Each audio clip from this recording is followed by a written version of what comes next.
Turning 16 was the day my world shattered, then began to rebuild. The rain lashed against the windows of our suburban house, its relentless rhythm mirroring the storm inside.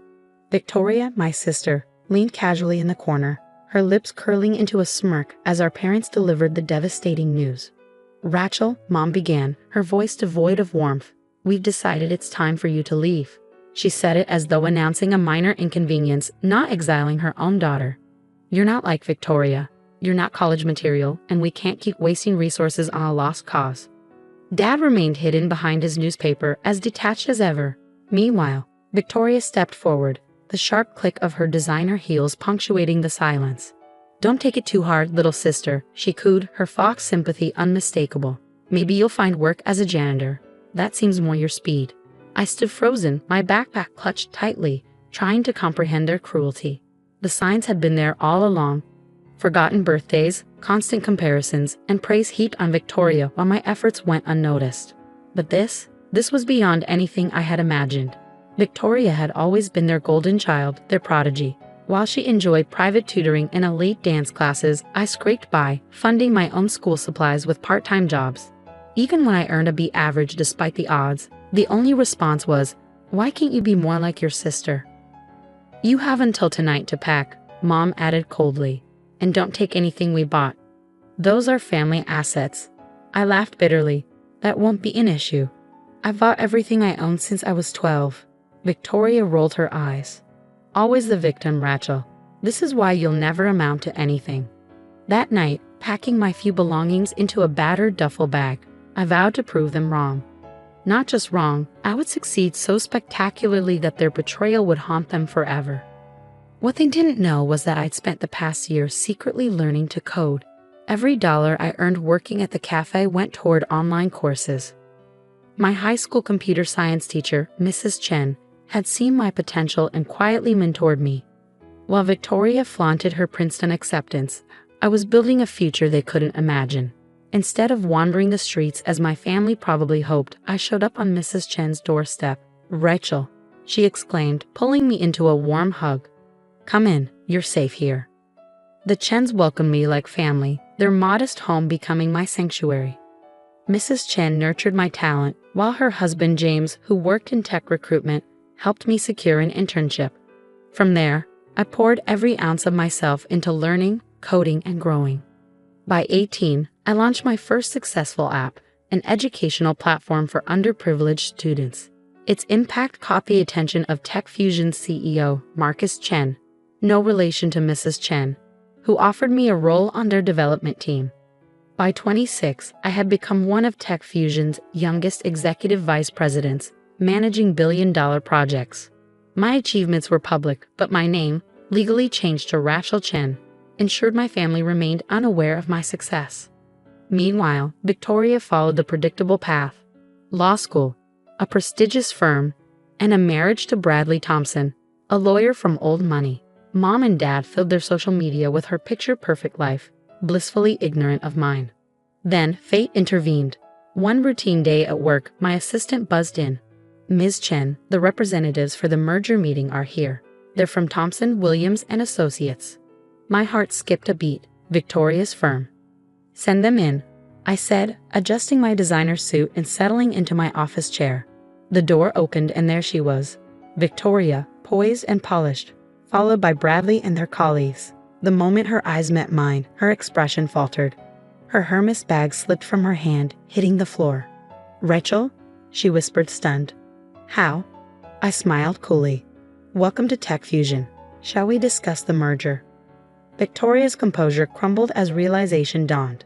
Her nothing of a sister sat in a corner office towering over the city, commanding a power she never dreamed I could hold. "This can't be real," she stammered. You're not supposed to be here." I leaned back, the weight of my triumph speaking louder than words. "Well, Victoria, I'm here. So shall we begin?" Bradley cleared his throat, attempting professionalism. "Ms. Chen, we weren't aware of your connection to Victoria." I let the moment linger, savoring the sweet taste of vindication. "No, I'm sure you weren't aware," I replied, my voice calm and sharp. "Just like you probably didn't realize your firm's future rests entirely on my recommendation regarding this merger." Victoria's face, already pale, turned ghostly white. The weight of my words settled on her like an avalanche. 10 years ago, she had laughed as our parents cast me out.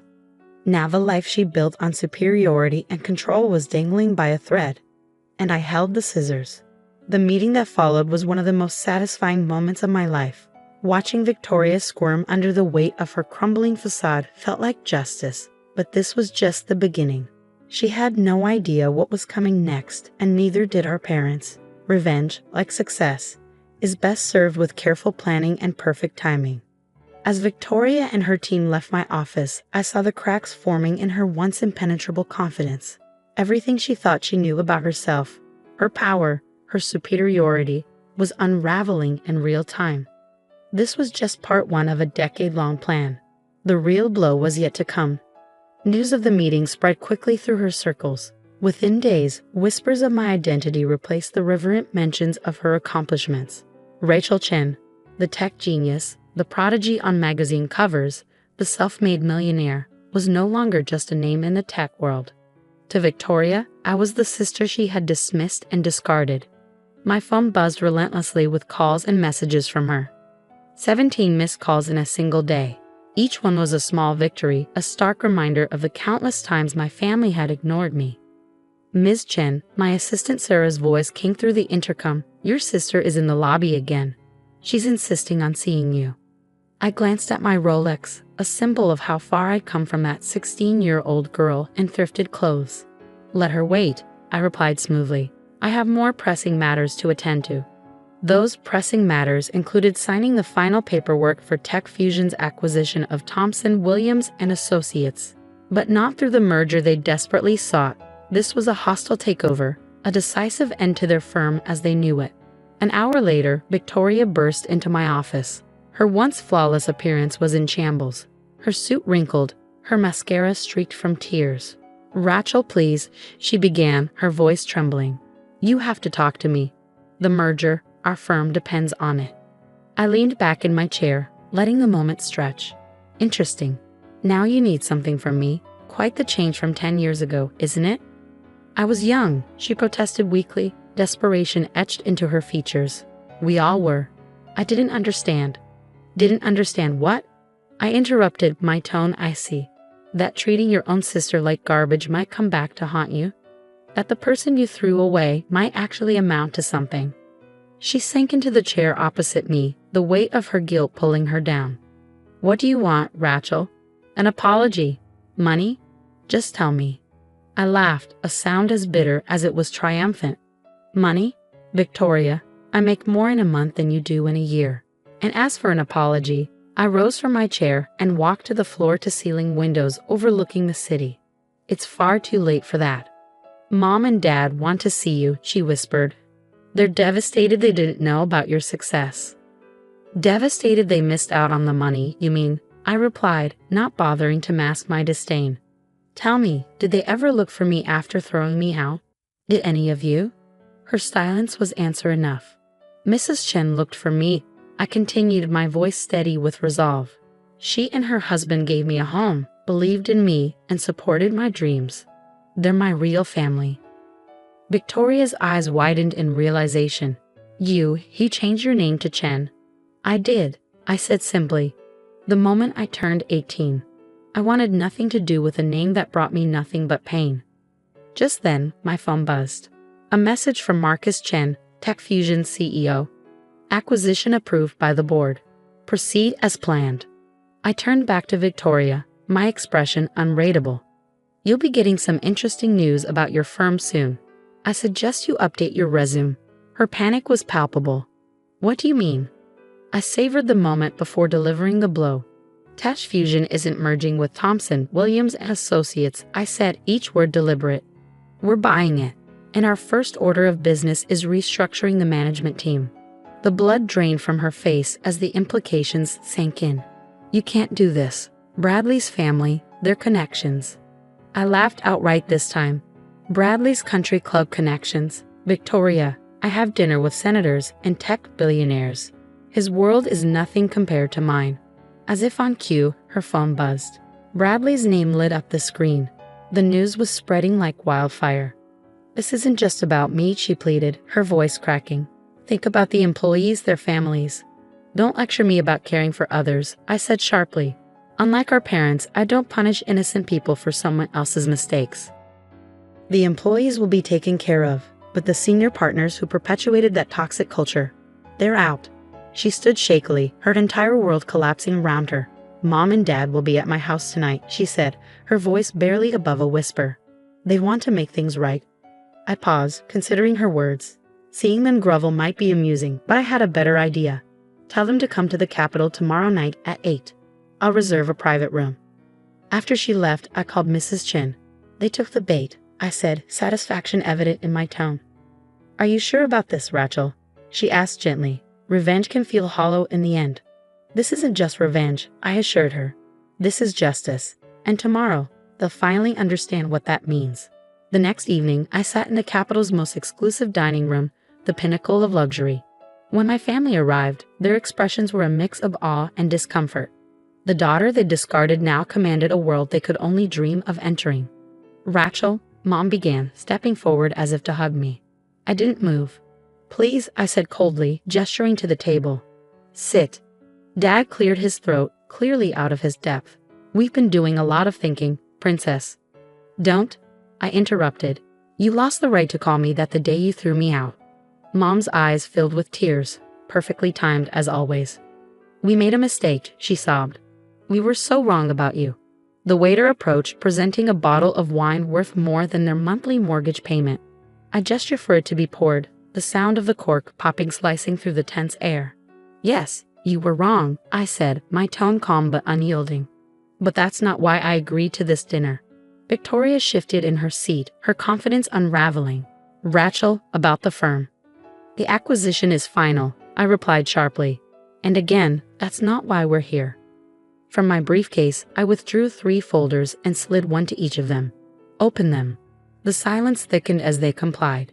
Inside each folder were meticulously documented records, a timeline of their cruelty, from forgotten birthdays to scathing remarks, juxtaposed with financial statements, property deeds, and investment portfolios, all of it theirs.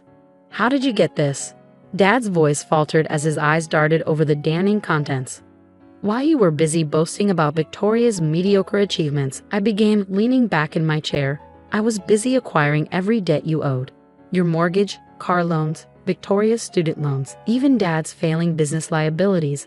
I own it all. Every penny you owe is now mine. The shock was palpable.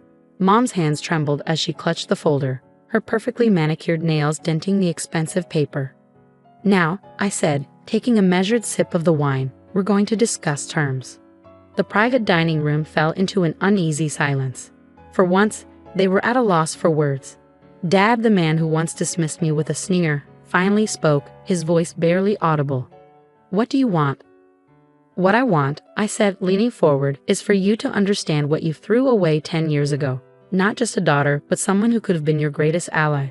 Mom dabbed at her tears, her designer mascara smudging in streaks. We can be a family again, she whispered, her voice breaking. Please, Rachel, we'll do anything. Anything. I raised an eyebrow, pulling out another set of papers. Then sign this. Victoria, ever the lawyer, grabbed the document first. Her face paled as she read it. This is everything. The house, Dad's business, my trust fund. Precisely, I said coolly. Sign it all over to me and I'll erase your debts. Refuse and tomorrow, I'll foreclose on everything. You can't do this, Dad protested, his voice tinged with desperation. We'll be ruined. Ruined, I echoed, a cold laugh escaping my lips. Let me tell you about ruined. Ruined is being 16 and sleeping in a park because your family threw you out. Ruined is working 3 jobs just to afford a meal. Ruined is watching the sister who mocked you post about her perfect life while you fight to survive. Victoria's anger flared. You're better than this, Rachel. You've already won. You're wealthy, powerful. Why stoop to our level? This isn't about stooping, I said, my voice steady. This is about justice. Consequences. From my phone, I played a recording.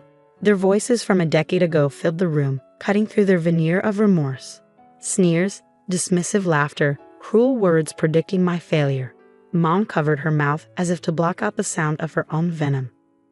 I kept this, I said quietly, pausing the recording. Every time I felt like giving up, it reminded me what I was working for. Not just success. This moment. Dad's hands trembled as he picked up the pen and signed the papers. Mom followed, her tears falling freely. Victoria hesitated, her pride warring with her fear, but eventually she signed as well. It's done, I said, collecting the documents. The apartment keys are with the maitre d'. You have until tomorrow to move your essentials. Everything else will be sold. As they stood to leave, I delivered my final blow. 10 years ago, you told me I'd never amount to anything. You were wrong. I became everything you said I couldn't, not because of you, but in spite of you. Victoria paused at the door, her voice fragile. Will we ever see you again? I considered her question. That depends on whether you learn from this. After they left, Mrs. Chen entered the room, her warm smile a balm to my hardened exterior. She hugged me tightly. Are you okay, sweetheart? For the first time in 10 years, I said, my voice lighter.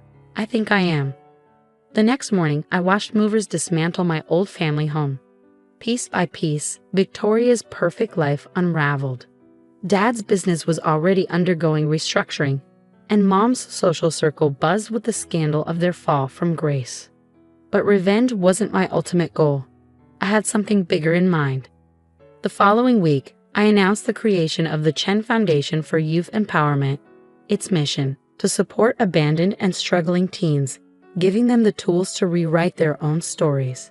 When I unveiled the foundation headquarters to Mrs. Chen, she cried. This, she said, her voice thick with pride, is your real victory, turning pain into purpose. She was right. The legacy I was building wasn't born from vengeance, but from hope. Each teenager who walked through the foundation's doors would find the support I once needed and received from the Chens. Months later, a letter arrived from Victoria. She wrote about her new life, working as a paralegal, living in a modest apartment, and finally understanding the value of humility. I didn't respond. Instead, I anonymously donated to the legal aid clinic where she worked, ensuring they could continue helping others. Success, I realized, wasn't just about proving my family wrong. It was about proving to myself that resilience could triumph over cruelty. My biological family may have abandoned me, but their rejection had forged me into someone unstoppable. Someone who not only survived but thrived and used that success to lift others. In the end, I had gained something far more valuable than revenge. I had found freedom, purpose, and an unshakable peace. The girl they threw away had become the woman they could never be, happy, fulfilled, and whole.